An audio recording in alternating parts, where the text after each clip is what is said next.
오늘을 함께하며 여러분의 내일을 응원합니다. 성공예감 이대호입니다.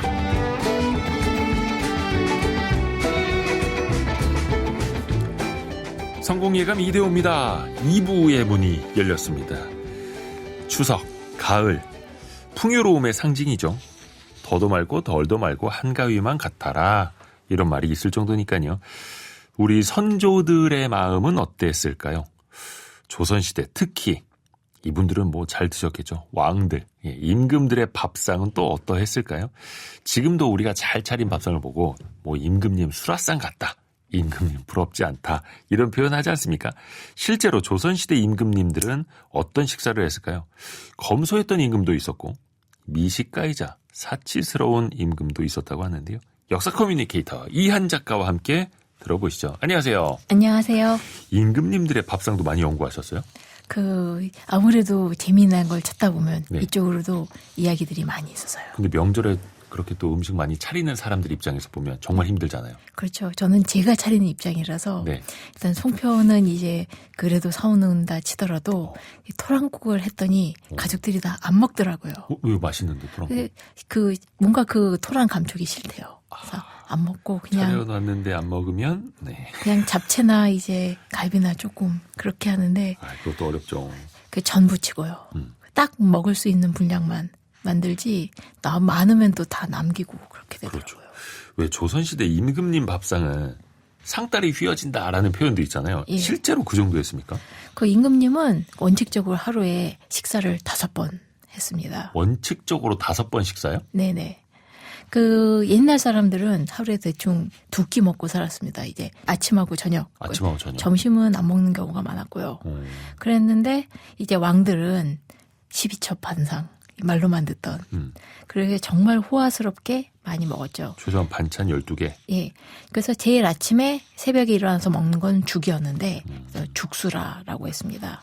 그래서 낮에 먹는 것은 낮것상이라고 해서 그냥 국수 같은 거를 먹고, 근데 물론 국수도 꽤 고급 요리이긴 했습니다.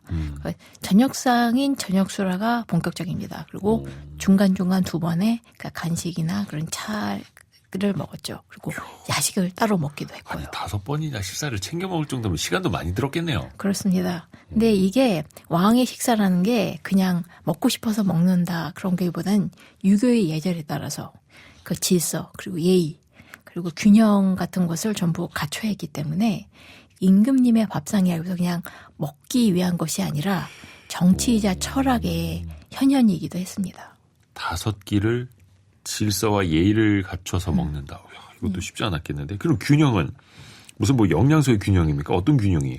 그러니까 시기에 맞춰서 그리고 전국 팔도에 나는 여러 가지 물산을 전부 한 밥상에 올리는 것이죠.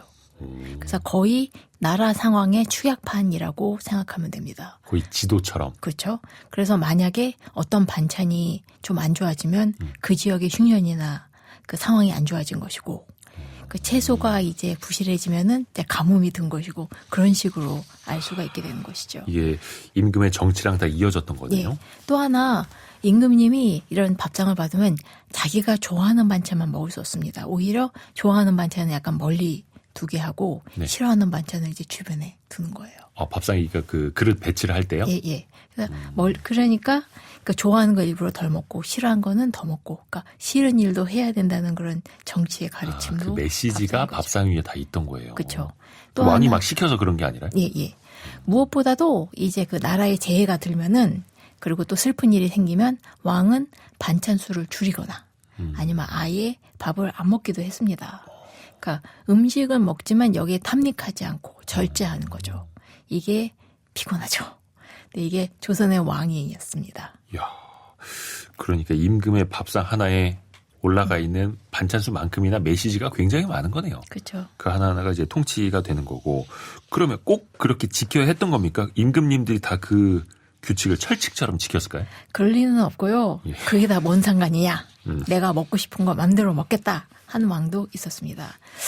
다시 말할 것도 없이 연산군 네. 그리고 광해군 모두 폭군들이었죠. 반대로 이제 절제라 소식을 잘한 왕도 있었습니다. 평생에 걸쳐서 이제 잡곡밥 좋아하고 소식을 했던 요즘 말로 하자면 이제 저속 노화 식단을 실천했던 사람이 바로 이 조선 역대 왕 중에 최장수를 살았던 영조이고요. 그 다른 한편으로 세상 다 재미없고 먹는 것도 별로 안 좋아하고 담배만 그리고 술만 그 해댔던 왕이 바로 정조입니다. 정조가 술 담배를 많이 했어요. 예. 그래서 그 고기를 굉장히 좋아하며 먹다가 당뇨로 고생했던 왕이 세종이고요. 육식의 세종. 예. 워낙 그 조선 왕조는 알다시피 그 무가 집안, 태육의 네. 집안이었기 때문에 예. 어릴 때부터 이제 말 타고 놀이 잡고 활 쏘고 그랬던 집입니다. 네. 그러다 보니 이게 집안 그 밥상에 이제 고기가 끊이지 않았고, 그러니까 다들 고기를 좋아했던 거죠. 태조 이성계부터가 굉장히 고기를 좋아하는 육식파였다고 합니다.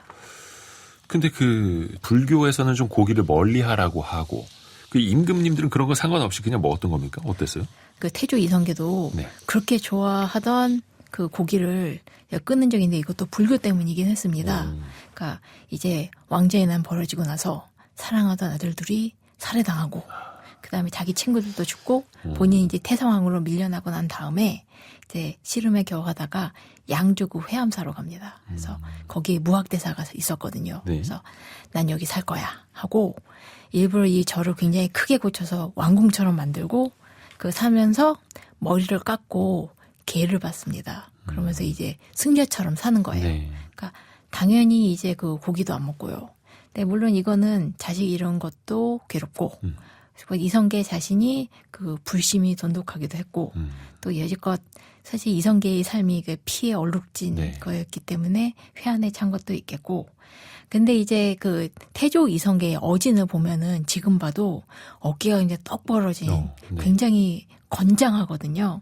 이게 그 윤색을 하지 않았을 것 같아요. 실제로 활을 잘 쏘는 사람이었고 활 쏘다 보면 어깨가 아주 튼튼해지거든요. 뭐 장군 출신이니까. 그렇죠.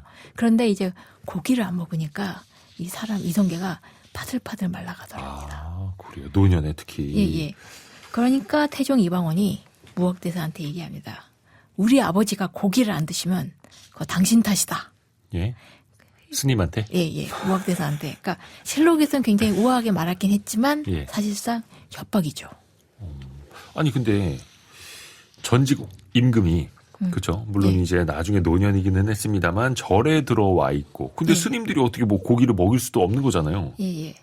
그러니까 사실 이성계가 이제 고기를 안 먹고 이렇게 힘들어한 거는 바로 우리 불효자 태종 덕분이긴 하죠. 근데 이때 절대로 자기 탓은 안 하고 남 탓을 하는 게 이 태종의 그 불효자다운 면모라고 하겠습니다. 그래서 이제 큰일 났죠. 무학대사가. 네. 그래서 회암사에서 나와버립니다.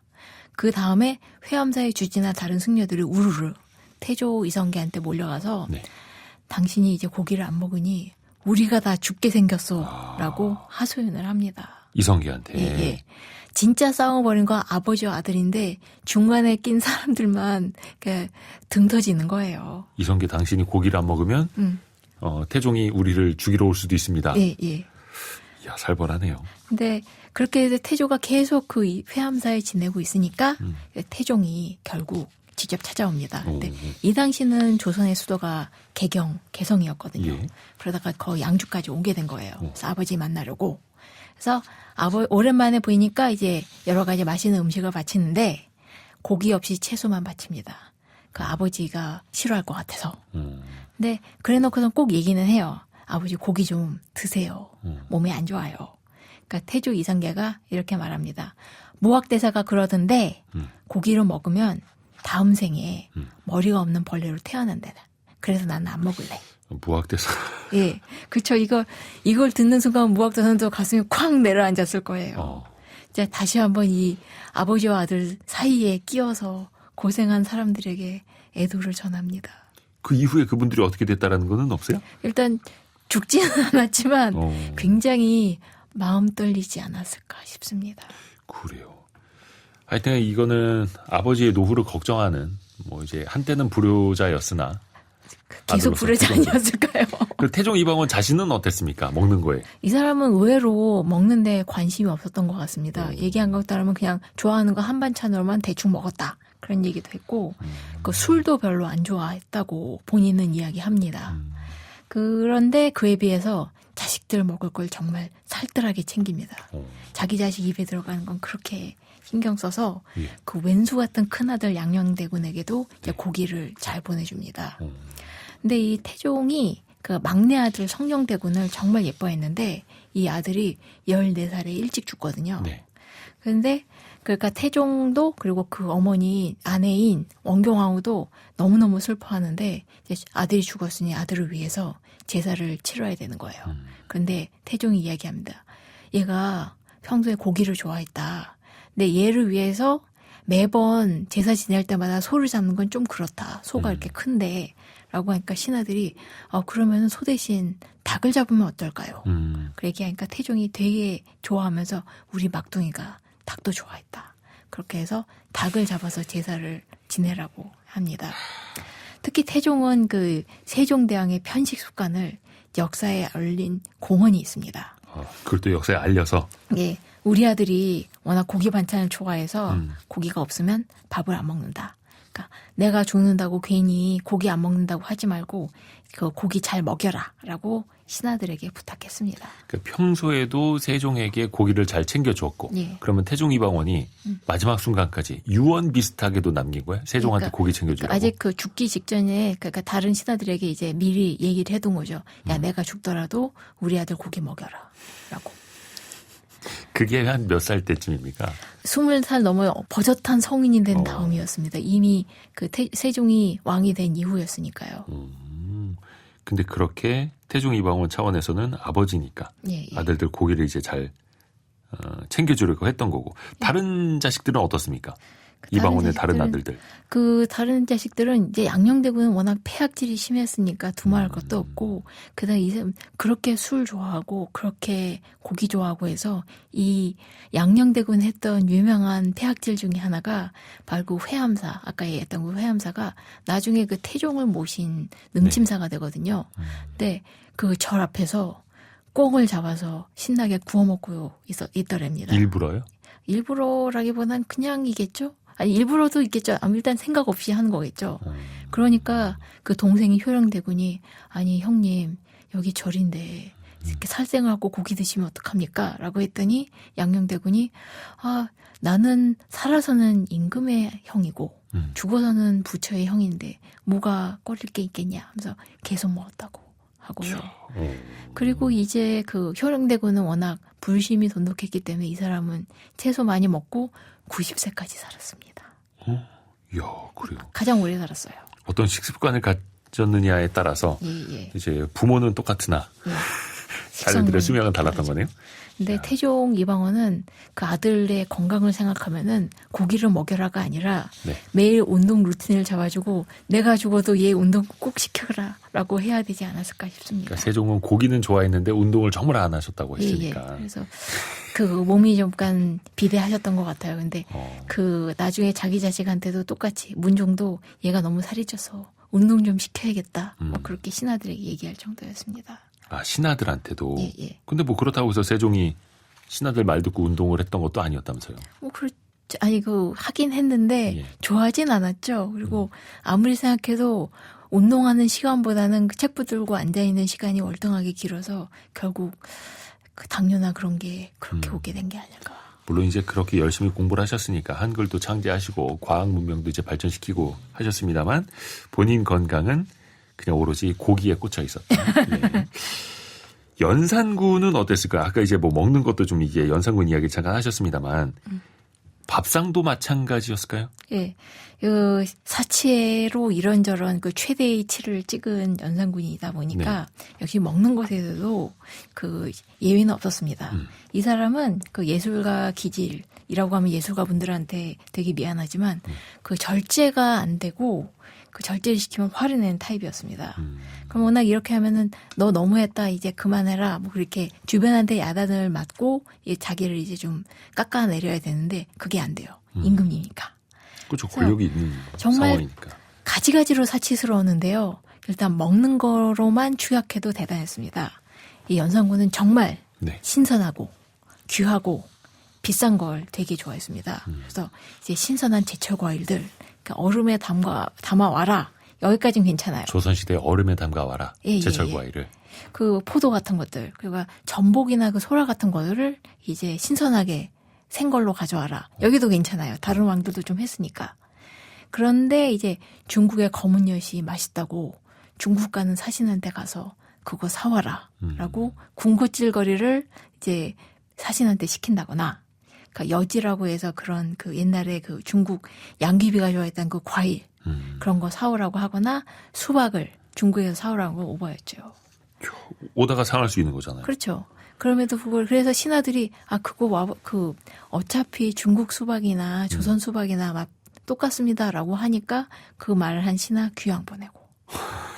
좀 징그럽긴 한데, 그러니까 하여간 희귀한 거면 다 궁금해하고 다 먹어보고 싶어 했어요. 그래서 네. 실록에 아예 왕명으로 나와 있습니다. 전복 갖다 바쳐라. 전복도 여러 종류가 있습니다.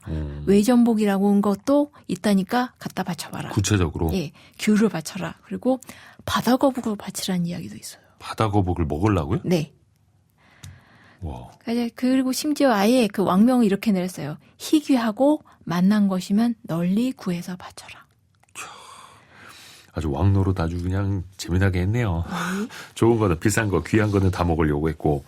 왜 그 드라마에서도 꼭 연산군은 아니라고 합니다만 약간 좀 네. 모티브를 따서 이렇게 묘사를 하더라고요. 그렇죠? 당시 정말로 구하기 힘들었던 희귀한 식재료는 뭐가 있었을까요? 그 대표적인 게 사슴꼬리 말린 거였습니다. 예? 이게 사슴꼬리? 예, 사슴을 잡아서 그 꼬리를 이제 되게 특이하게 뭔가 막대기를 꽂아서 그늘에서 말린 게 조선시대 때 정말 귀한 식재료였거든요. 사슴꼬리는 길지도 않잖아요. 그렇죠. 그러니까 더 귀하고 사람들이 좋아하는, 그러니까 정말 비싸게 여기는 식재료였습니다. 뭐 먹을 게 있나요? 사슴꼬리? 그러게요. 근데 연산군은 이 사슴꼬리를 많이 바쳐라. 그리고 사슴 혀도 바쳐라. 그런 이야기도 했고요. 그리고 소의 태반을 좋아했다고 합니다. 좀 끔찍하지만. 근데 이게 그 당시 옛날 조선의 그 요리서에다 나와 있어요. 태반의 고기가 부드러워서 좋지만 덕을 손상시키는 음식이다. 덕을 손상시키는 음식이다. 그렇죠. 새끼를 가진 짐승을 잡는다는 자체가 그 잔인한 일이니까 이건 좋은 음식은 아니다라고 했지만 폭군이 그런 걸 따지지 않고 아주 다 먹었고요. 그게 뭐 맛있었다는 거예요? 뭐예요? 부드러웠대요. 얘기에 따르면. 그리고 하루에 소를 10마리씩이나 잡고 또 말고기를 좋아했는데 연산군이 그냥 말이 아니라 하얀 말고기만 먹었답니다. 백마? 예. 백마 고기만 먹었던 연산군이? 네. 이야. 소도 10마리씩 잡고 그게 네. 이제 특수 부위 먹으려고 그런 거겠죠. 10마리 잡은 거예요. 그렇겠죠.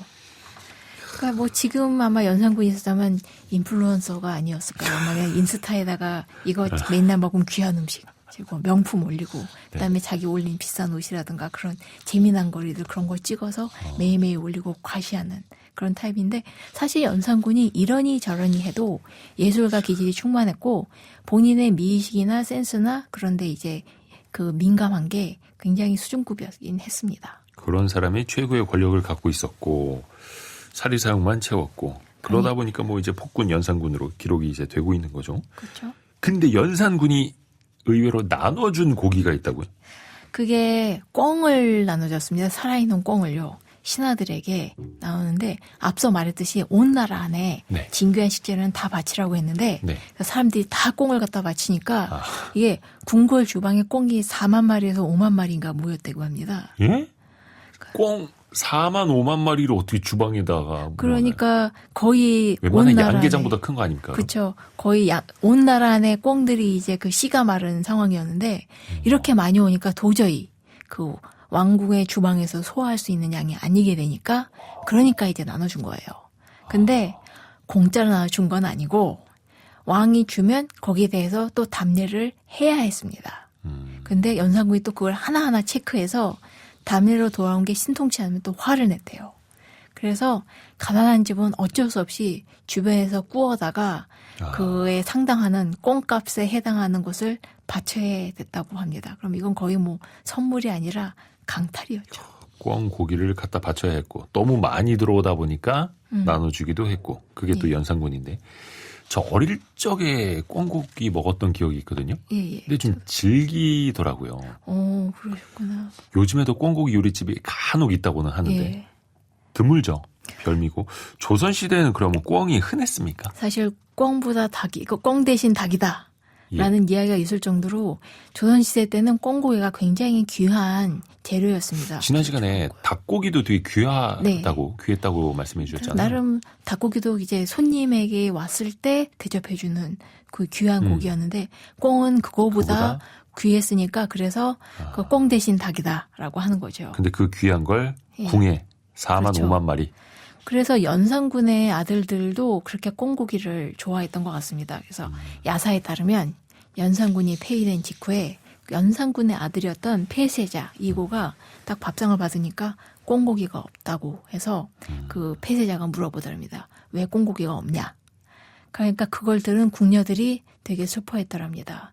이제 아버지가 쫓겨났으니 이제 피죽도 못 먹을 텐데. 아, 그때 세자가 아니라 이미 예. 세자에서도 폐위된 다음에 왜냐하면 이때 이 폐세자가 8살밖에 안 돼서 돌아가는 상황을 알기엔 너무 어린 나이였죠. 그럴 수 있겠네요. 그래서 그 당시 연산군한테는 이 폐세자 말고도 아들이 모두 4명 있었는데 모두 귀향을 갖고 한 날에 다 죽었습니다. 뭐 사역 받았어요? 예. 그때 반정 세력들이 이제 그 폐주의 자식들을 살려둘 순 없다. 그래서 삼촌이었던 중종이 안 죽이고 싶어 했지만 신하들이 그렇게 얘기하니까 어쩔 수 없이 사약을 내려 죽인 것으로. 사실 조선의 법에는 12살 이하의 어린애들은 이제 죽이면 안 되는 거였지만 이제 반역죄이고 그 폭군의 자식들이었으니까. 그래서 연산군의 아들 4명도 다 같이 그렇게 예. 같은 시간에 마지막을 맞이할 수밖에 없었던 거네요. 어찌됐든 간에 연산군의 시대가 끝이 났고 근데 왜 그 학습 효과라는 게 남을 수도 있지 않습니까? 예. 선대에서 이렇게 잘 먹고 잘 살았고 사내 진미 내놓으라고 하면 다 갖다 바쳤다. 예. 알 거 아닙니까? 다른 왕들도. 그런데 이제 연산군이 워낙 크게 사고를 치다 보니까 이후에 왕들이 전부 이 취미생활을 할 수가 없어집니다. 뭔가 좀 하려고 하면 이건 예전에 폐주가 했던 일입니다. 폐주 연산군이 했던 일입니다. 이거 하면 당신도 그 쫓겨난 왕처럼 똑같아집니다. 라고 하니까 이제 왕이 뭘 할 수가 없는 거예요. 뭔가 그 화려하게 놀 수도 없고 너무 비싼 걸 먹을 수도 없고 그다음에 역시 신나게 놀 수도 없고 그렇게 되는데 그렇다 하더라도 여전히 먹는 걸 좋아하고 탐하는 왕은 나왔죠. 바로 광해군입니다. 광해군이요. 예. 사실 선조는 이제 임진왜란이 벌어지고 나서 선조와 광해군이 피난을 갔지 않습니까? 그래서 그 당시에 워낙 급하게 피난을 가다 보니까 네. 먹을 게 없어서 왕도 그리고 세자도 쫄쫄 굶어야 했던 시기가 있었습니다. 네. 네, 그렇게 고생을 해서였는지 모르지만 광해군이 왕이 되고 난 다음에 좀 식탐이 심했던 것으로. 그래서 이제 그 고생해서. 예, 그래서인지 모르지만 그래서 잡채라든가 여러 가지 반찬들을 신하들한테 받아냈고 그 반찬이 맛있게 해준 사람을 골라서 이제 높은 벼슬을 줬다. 그래서 당시 광해군의 그 신하들 중에서 별명이 잡채상서 그리고 이제 그 김치상서 뭐 그런 식으로 붙거든요. 맛있는 잡채를 올려보내준 사람. 예, 그 김치나 그런 반찬 올려보내준 사람 그랬습니다. 근데 이렇게까지 식탐이 심했고 심지어 광해군은 그런 반찬이 오지 않는 한 밥을 안 먹었다고 하고요. 여기서 말하는 잡채는 우리가 지금 생각하는 그 당면 들어간 건 아니고요. 여러 다양한 식재료를 이제 섞은 잡탕, 볶음 그런 식이었는데 조선시대는 지금 거랑 좀 달랐던 거예요. 예. 근데 어쨌거나 되게 맛있게 했던 거는 같지만 이렇게 먹을 거에 탐닉하다 보니까 결국 광해군도 쫓겨나게 된 것이죠. 배고픕니다. 막 꼬르륵 소리 날 것 같고. 아, 잡채 얘기하니까 예. 잡채 좀 먹어야겠네요.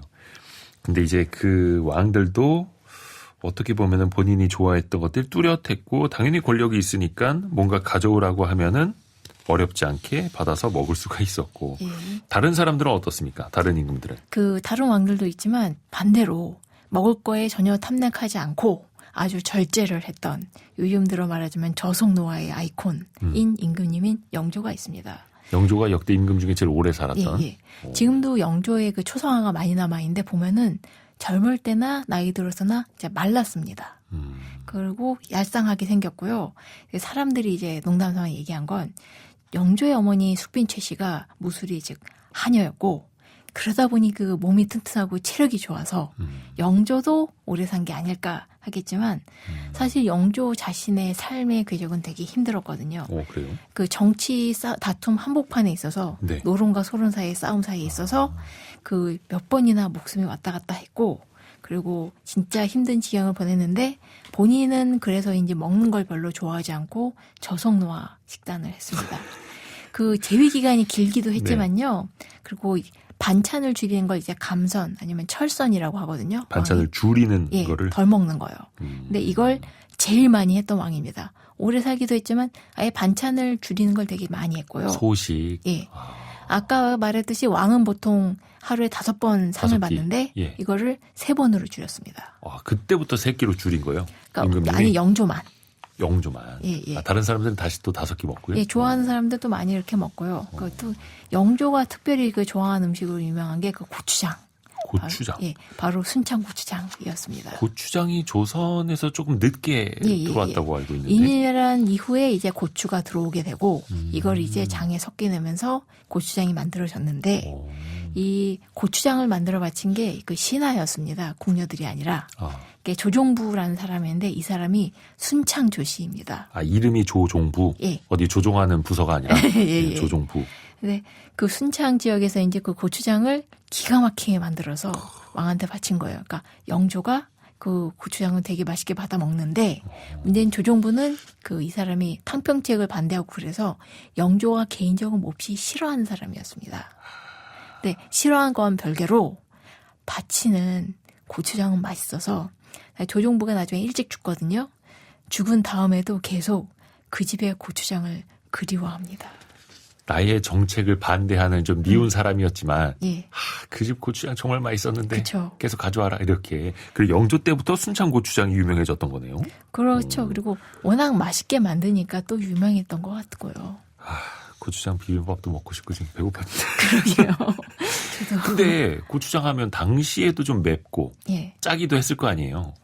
근데 그게 영조의 건강식이 됐을까요? 과연? 그런 게 좀 저도 그게 신기하긴 한데요. 네.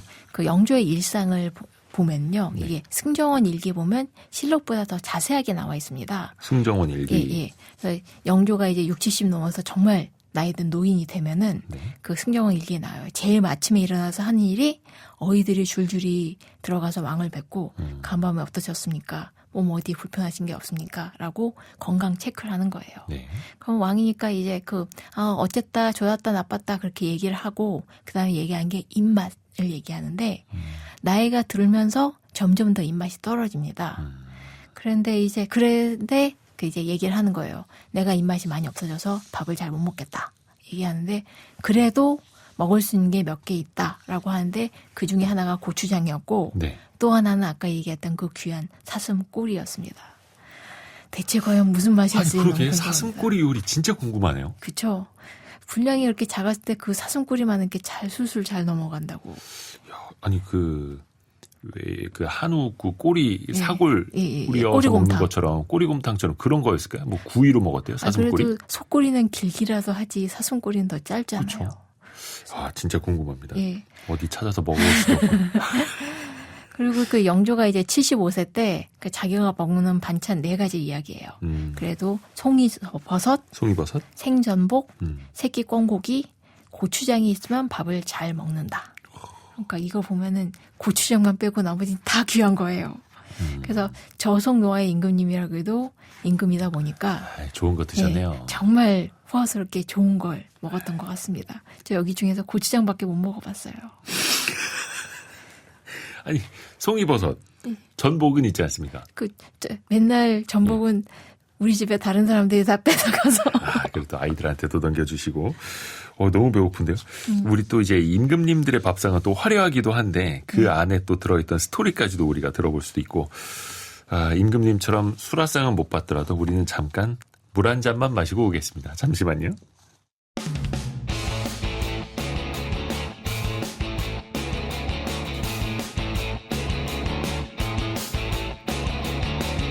성공 코치 이대호와 함께 성공의 홈런을 위해 달려갑니다. 성공을 부르는 좋은 습관, 성공 예감 이대호입니다.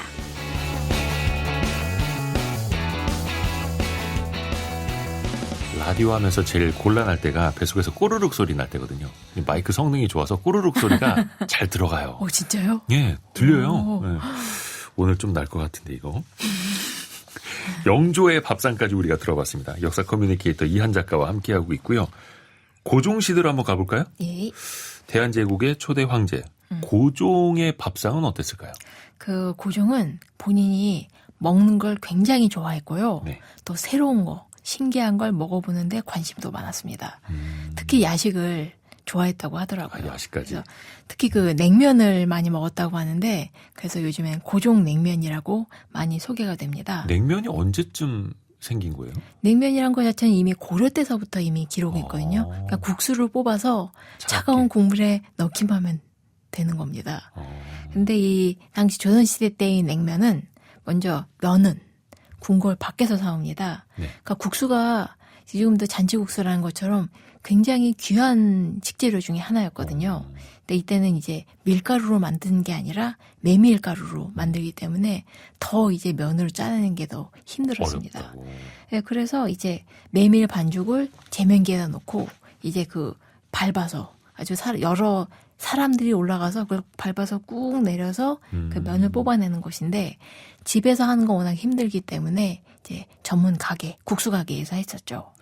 그리고 고종이 좋아하는 냉면의 육수는 동치미로 만들었다고 합니다. 고기 육수가 아니라. 근데 그냥 동치미가 아니라 배를 많이 넣고 담아서 달콤하게 만든. 시원하고 동치미 달콤하게. 예, 예.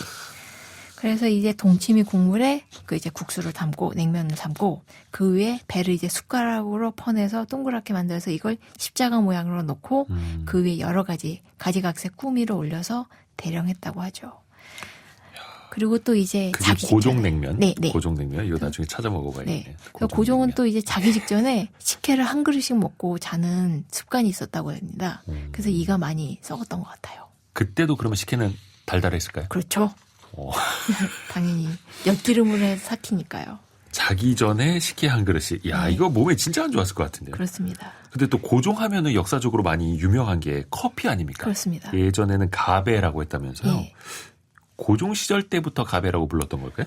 예, 고종은 워낙 서양 문화에 이제 흥미를 많이 가졌고, 그래서 커피도 좋아했습니다. 그래서 서양 그 손님들을 불러다가 커피 타임을 가지게 됐는데, 그러다가. 소리 지금 들리시나요? 아, 큰일 났다.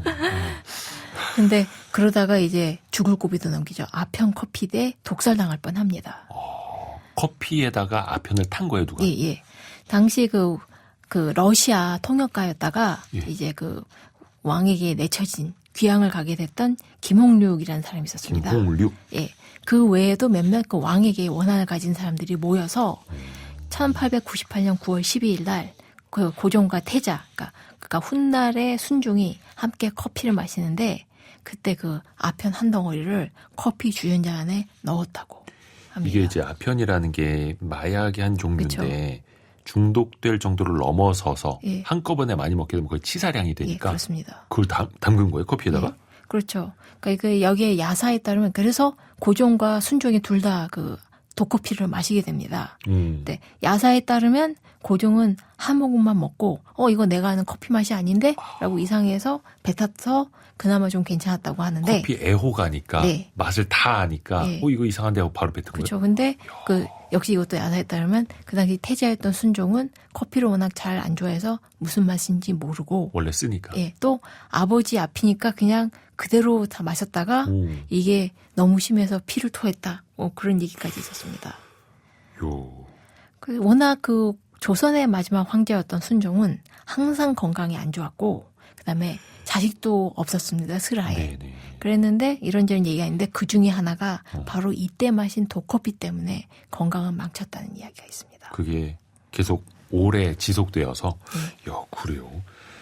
그러면은 그 사람들 잡혔습니까? 아까 뭐 김홍륙 뭐 이런 사람들? 예. 당연히 잡혔습니다. 이제 김홍륙이나 김종화 그리고 이제 관련된 사람들이 줄줄이 잡혔는데 그 당시 이게 고종실록이라고 돼 있지만 사실상 조선 대한제국이었을 때의 기록이거든요. 근데 이제 광무 시대고 고종이 황제였을 때입니다. 그래서 네. 신하들이 관련자를 죽이자라고 얘기하자 고종이 뭐라고 하면 이미 얘네들은 경무대에 넘겨졌고 네. 그 다음에 재판을 해야 된다라고 이야기합니다. 근데 그 다음에 한 신하들이 한 이야기가 재미있어요. 네. 서양 요리는 서양 사람들이 먹는 거고 우리나라 사람들의 장갑인 서양 사람들과 달라다. 그러니까 어떻게 폐하가 먹을 수 있겠냐. 커피 드시지 말라고요? 예, 그렇죠. 그러니까 색다른 많은 특이한 음식 좀 먹지 말고 예. 그냥 올바른 음식이나 먹어라. 라고 얘기합니다. 그러니까 고종의 그 서양 취향이 신하들 보기에는 진짜 못마땅했던 것이죠. 서양 문물 좋아했으니. 예. 근데 고종이 그렇다고 해서 쉽게 취미를 버린 건 아니고 롤스로이스 자동차도 사고 그다음에 이제 와플도 구워 먹고 했던 것 같습니다. 와플도 있었어요? 예, 실제로 그 와플 틀이 그 발견됐습니다. 그래서 지금 요즘 그 궁궐 근처의 카페에서 그 와플도 구워줍니다. 고종 와플? 뭐 그런 느낌이죠. 고종 냉면에 이어서 고종 와플까지. 예. 야, 이거 상업적으로 좀 되겠는데요. 예. 야, 대단합니다. 근데 이게 그런 서양식의 취향을 신하들이 봤을 때는 조금 싫어할 수밖에 없었던. 못마땅했죠. 시대적으로도요. 그렇죠. 그 연회 같은 거 벌어지면은요. 예. 특히 정말 많은 음식들이 준비될 것 아닙니까? 예. 아무래도 이게 기록을 보면 진짜 화려한데요. 네. 조선이 정말 기록의 나라이기 때문에 그 진찬의례라고 해서 각종 행사 때마다 무엇을 준비했는지 어떤 사람이 참여했는지 다 기록해놨습니다. 그래서 왕의 밥상에 무엇이 올라갔는지도 다 적혀 있습니다. 그래서 정조 같은 경우에는 어머니 그 회감연을 치르면서 예. 굉장히 화려한 밥상을 올리거든요. 근데 이해할 만해요. 그러니까 아버지가 11살 때 쥐주에 갇혀 돌아가시고 그다음에 이제 힘들게 자랐지 않습니까? 네. 그래서 이제 그 해경궁이 환갑이 되었을 때 제 아버지 사도세자의 능을 그 지금 경기도 화성으로 옮겨서 혈릉원이라고 해서 화려하게 만들고 네. 그러니까 어머니를 모시고 그 아버지 묘소로 이제 그 참배를 다녀옵니다. 네. 성묘를 다녀옵니다. 성묘. 근데 이때 그냥이 아니라 그 아침, 점심, 저녁을 이제 아주 뻑적지근하게 차려서 올리거든요. 다 싸갖고 간 거예요. 아마도 거기서부터? 그랬을 것 예. 같아요. 그 자리에서 요리하기는 또 힘들었으니까 아니면 준비를 해놨다가 그 자리에서 급하게 조리를 했다거나. 그런데 그래서 임금님 밥상에 올라간 요리랑 그 어머니 해경궁 밥상에 올라간 요리가 전부 적혀 있는데 어머니 쪽 밥상에 반찬이 더 많습니다. 무려. 그 가지수가 다 적혀 있어요. 네, 무려 37종류나 됩니다. 근데 그나마 밥이나 팥밥 그 정도는 괜찮아요. 이거 꽁구이나 닭고기 정도도 할 수 있지만 정말 희귀하고 신기한 요리들이 많은데요. 그 전복포라던가 어란장, 붕어 알젓, 그 홍어 알젓, 홍어 알죠? 그 게 알젓, 야, 젓갈 종류도 다양하게. 예. 그다음에 배김치, 유자김치 그런 것도 있어요. 유자김치. 예. 게다가 이제 그 아까 얘기한 대로 5끼니가 나오는데 네. 반찬이 다 달라집니다. 그 색색까지 인절미에다가 어만두에 퍼육에다가 그러니까 심지어 생강순이나 겨자순으로도 김치를 담가서 정말 화려합니다. 아니 이게 무슨 뭐 성묘 가서 이렇게 화려하게 먹습니까? 그러면 이거를 다 어머니가 해경궁 홍씨가 이거 다 먹을 수도 없잖아요, 사실은. 아우 당연히 다 먹기에는 너무너무 양이 많죠. 그래서 그 옛날에도 그렇고 수라상은 대부분 왕이나 귀빈들이 조금 먹고 그 남으면 남은 반찬을 들려서 이게 상을 신하들이. 물린 다음에 궁녀나 신하들이 이제 나눠 먹게 되어 있습니다. 그렇다 하더라도 이제 워낙 그 양이 많아지니까 각종 명절 때가 되면 궁궐에서는 전부 이제 음식을 이제 다 많이 만들어서 이거 각각 포장해서 예. 왕실의 가족들이나 대신들 집에 전부 싸줘야죠. 보내줍니다. 예, 보냅니다. 그래서 이 사람들이 명절 때가 되면 이제 궁궐에서 보내준 음식을 맛볼 수가 있었어요. 그러니까 특이하고 신기한 것들도 많고. 그러니까 연회를 했던 궁궐의 음식을 그때 맛볼 수 있는. 그렇죠. 그러니까 궁중 음식들도 이렇게 해서 민간에 전해지게 되는 것이죠. 하기사 궁중 음식이라는 표현도 참 오랜만에 듣게 됐는데 예, 예. 그런 전문 식당들도 있고 예. 예, 수라상처럼 차려지기도 하고. 이야. 이게 그러면은 나중에 돌아올 때도 마찬가지입니까? 예, 당연하죠. 그래서 사실 이렇게 지금 화성이라고 하면 경기도 그나마 화성이니까. 가까울 수 멀지 있지만 않아 보이긴 하는데. 조선시대 때는 그때 한강에 다리가 없었습니다. 그러니까 건너가려면은 이제 배다리를 놓는 거예요. 배다리를 놓고 그 다음에 왔다 갔다 하는 것인데 멀기도 멀거니와 굉장히 그 가마 타고 오면 사실 멀미가 굉장히 심합니다. 그렇기 때문에 사실 이 정조의 이런 그 어머니를 위한 밥상은 맛있게 먹기 위한 것보다는 네. 아버지 사도세자를 추종하고 이제 어머니의 위상을 올리기 위한 굉장히 정치적인 활동이었기 때문에 앞에서도 임금님의 밥상 하나가 예. 다 정치적인 메시지가 있는 그쵸. 거다라고 해주셨으니 예. 그러니까 이런 것도 사실 맛있게 먹으라고 있다기보다는 이만큼 우리 어머니를 높여준다라고 그래서 굉장히 강력한 정치적인 퍼포먼스였고 개인적으로 저는 그 가마 타고 하루 종일 가면 멀미가 심해서 넘어가기는 했을까 싶긴 한데 가마의 승차감. 예. 네. 어쨌거나 그 정조는 그 자신이 할 수 있는 최선의 예를 다해서 어머니에게 효도를 한 셈이었죠. 그러니까 돌아가신 아버지한테 할 수 없는 효도를 네. 어머니에게는 그렇게 극진하게 했다. 예. 그게 밥상으로도 이어졌다라는 거. 그렇죠. 그럼 뭐 당연히 그때는 상다리 휘어진다라는 표현이 나올 수 있었겠네요. 그렇죠. 혹시나 반대로 상을 들어엎었던 왕도 있습니까? 그 왕이 직접 밥상을 확 뒤집은 적은 없긴 하지만 네. 사건 사고가 있긴 했습니다. 사실 임금님 밥상은 아까 얘기한 12첩 반상이다 보니까 네. 정말로 많고 또 이제 그 장이나 김치 같은 거 포함하긴 했지만 그리고 당연히 무겁습니다. 워낙 그런 연회 때는 그 1인용 다 소반 넣었습니다. 요즘은 별로 없지만 그 개다리 소반이라고 해서 작은 상이잖아요. 작은 상. 예. 그걸 전부 한 사람 앞에다 놓고 다 차리게 돼 있는데 그런데 이제 좀 큰 상이 되면 역시 무겁지요. 예. 그래서 실제로 이 상을 엎은 사고가 있었습니다. 사고예요. 예. 성종 8년인 1477년 네. 1월 1일 설날에 음. 그 회례연을 벌입니다. 그래서 이제 왕과 신하들이 다 모여서 네. 이제 이게 파티를 해야 되는데 연회상을 들고 나오다가 이게 넘어져서 굴러버립니다. 아, 누가 궁녀가요? 아니요, 그건 아니었고 그 하인이나 궁녀는 아니었고 다행히 높은 사람들이 들고 나오다가 넘어졌습니다. 아이고, 상들. 예. 아, 이런 실수 할 수 있죠. 예, 그러니까 한 사람은 이제 옥산군 이제라고 해서 태종의 손자인 왕족이었고요. 다른 한 사람은 영가군 권경인데 바로 세조의 신복이었던 권람의 동생이자 역시 공신이었습니다. 그러니까 사실 이렇게 높은 사람들이 들고 나온 상이라면 더 중요한 상이었겠고, 그러니까 컸을 수도 있고 무거울 수도 있고 또 1월 1일이니까 좀 추워서 손이 곱할 수도 그렇죠. 있지만, 근데 워낙 큰 상이어서 그 분위기가 싸해졌던 것 같아요. 아유, 그럼 그 상 다 엎어졌을 거고, 그쵸. 음식이며 뭐며. 그래서 이제 성종이 신하들한테 물어봐요. 예. 야, 이거 연회 해야겠냐? 중단해야 되는 거 아니야? 라고 하니까. 상이 엎어져서. 그쵸. 아니, 그러니까 분위기가 망가졌으니까. 싸해지니까. 그쵸. 근데 신하들이 한 소리가 이건 중요한 연회고 이런 사소한 일이 있더라도 해야 된다. 다시 차려오겠습니다. 예. 그래서 사홍원에서 다시 다 급하게. 상을 채워서 그래서 연회를 합니다. 근데 이게 그럴만도 했던 게 세회의 연회이다 보니까 그냥 신하들이 다 모인 것도 이거니와 고려의 왕족도 부르고 여진족 손님도 오고 일본인까지 해서 온갖 그 외빈들이 많이 참석했거든요. 그럼 뭐 다시 차려와야죠. 그렇죠. 네. 그렇다 하더라도 이제 정말 이 중요한 순간에 밥상을 엎을 수 있다는 거. 야. 그런 사고가 벌어지기도 했습니다. 근데 예전에 한번 이한 작가님한테 들었던 것 같은데 그 밥상 뭐 이렇게 하다가 뭐 얼굴에 뭐 음식 튀었다고 네, 술 튀었다고. 사람 죽인 임금이 있지 않습니까? 연산군이었습니다. 그것도. 이게 만약에 성종이니까 망정이지 연산군 앞이었으면 난리 났었겠네요. 그렇죠. 연산군 실제로 아까 그 얘기한 사람이 이세자라는 사람이었거든요. 연산군이 술잔을 줬는데 이 손이 떨려서 잘못해서 술을 엎었는데 그 술방울이 왕인 자기한테 튀었다라는 이유로 이세자를 결국엔 죽이고 그 가족들까지 다 죽이고 심지어 아는 친지들까지 전부 없애버릴 정도로 무자비하게 처벌을 술 했습니다. 몇 방울 튀었다고. 네.